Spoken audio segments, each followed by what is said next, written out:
یہ کہا گیا ہے کہ اصل میں غامدی صاحب کی بیوی اور سسرال احمدیت سے اسلام میں داخل ہوئے تھے، اس وجہ سے غامدی صاحب کا خیال ہے کہ محبت سے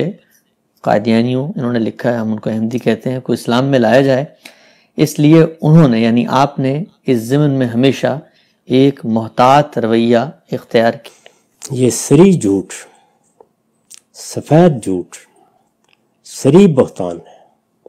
اس کی کوئی حقیقت نہیں ہے۔ یعنی میرے سسرال میں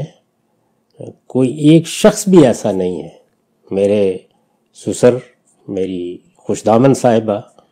وہ تو اہل حدیث نقطہ نظر کے قریب تھی، کوئی ادنا تعلق بھی کبھی قادیانیوں کے ساتھ ان کا نہیں رہا۔ یہی صورتحال میرے ننہال کی ہے، یہی صورتحال میرے ددھیال کی ہے۔ میرے دادا، میرے پردادا، میرے والد، سب کے سب جیسے ہمارے ہاں عام طور پر اہل سنت سے تعلق رکھنے والے مسلمان ہوتے ہیں، ویسے ہی مسلمان تھے، صوفی تھے، قادری سلسلے میں بیعت تھے، ان کا بھی کوئی تعلق نہیں تھا۔ یہی صورتحال میری ننہال کی ہے۔ وہ پورا خاندان اس وقت بھی نارووال سے کوئی 12 کلومیٹر کے فاصلے پر آباد ہے،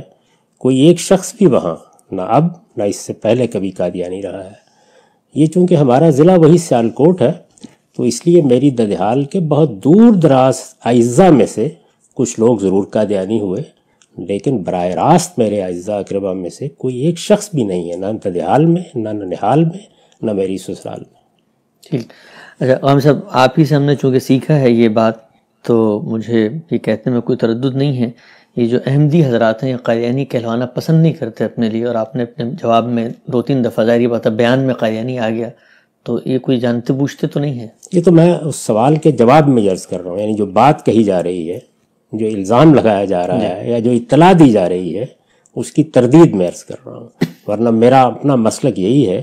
کہ ہر شخص یا گروہ جو نام اپنے لیے پسند کرتا ہے، اللہ تعالیٰ نے سورہ حجرات میں اس سے روک دیا ہے، یہ فرمایا ہے کہ تم آپس میں ایک دوسرے کے ساتھ اس طرح کے القاب سے اس کو نہیں بلا سکتے جس کو وہ اپنے لیے پسند نہیں کرتا، وَلَا تَنَابَزُوا بِالْأَلْقَابِ۔